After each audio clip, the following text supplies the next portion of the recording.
আমরা এই 6 মাস অতিক্রান্ত হলো, এর মধ্যে আমরা বেশ কিছু চ্যালেঞ্জের মুখোমুখি হয়েছি, বেশ কিছু সংকটের মধ্যে, যেটা আমাদের দ্বারা সৃষ্ট নয়, এটা আমরা উত্তরাধিকার সূত্রে পাওয়া। যেমন আপনি দেখেন আইন শৃঙ্খলার অবনতি, 5ই আগস্টের এই জুলাই গণ অভ্যুত্থানে কিছু কিছু প্রশাসনিক কর্মকর্তারা, কিছু কিছু আইন শৃঙ্খলা এমনভাবে নগ্ন দলীয়করণভাবে দায়িত্ব পালন করেছে যে তাদের মধ্যে একটা ট্রমা কাজ করে, এখন একটা অপরাধবোধ কাজ করে, যার জন্য কোনো সঠিকভাবে দায়িত্ব পালন করতে পারছে না।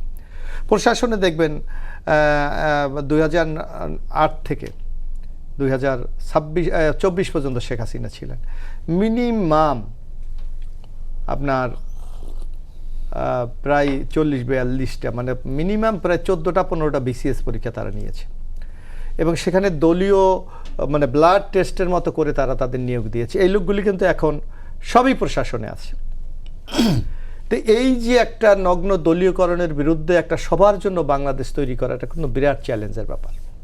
তারপর দেখবেন আপনার এই যে আমরা সাম্প্রতিক যে সংকটগুলো মোকাবেলা করছি, বিদ্যুৎ, গ্যাস, জ্বালানির অন্য সংকট, আইন শৃঙ্খলার সংকট, সবচেয়ে বড় সংকট আছে এগুলির সবগুলির মূল্য হলো অর্থনীতি।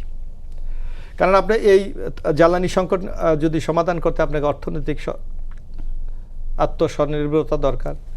আপনি যদি আমার কর্মসংস্থান, যেটা জুলাইয়ের এই আন্দোলনের সবচেয়ে বড় একটা স্পিরিট ছিল যে কর্মসংস্থান, তার জন্য শিল্পায়ন দরকার, চাকরির ব্যবস্থা দরকার।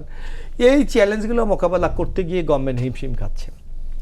এবং এর উপর আরেকটা মরার উপর খরাগা আমরা যেটা বলি, যেটা আমাদের দ্বারা সৃষ্ট না, অথচ আমরা তার এফেক্টটা ভোগ করি, সেটা হলো আমেরিকা ইরান যুদ্ধ। আপনি দেখেন আমাদের জনশক্তির একটা বিরাট মিডল ইস্টে তারা কর্মসংস্থানের জন্য ওখানে আছে। আজকে অনেকের চাকরি চলে যাচ্ছে, অনেকে মারা যাচ্ছে, বা নতুন যে আমরা কর্মসংস্থান ব্যবস্থা করবো সেইটা আমরা পাচ্ছি না।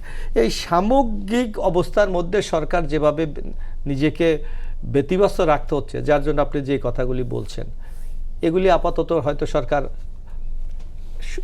সময় পাচ্ছে না। বরং আপনি দেখেন, আপনি যে কথাটা বলছেন যে বিচার, এখানে একটা কথা বলছেন যে যাদের যে অপরাধ করেছে চিহ্নিত করে তাদের বিচার ব্যবস্থা, ইতিমধ্যে কিন্তু বিচার ব্যবস্থা চলছে।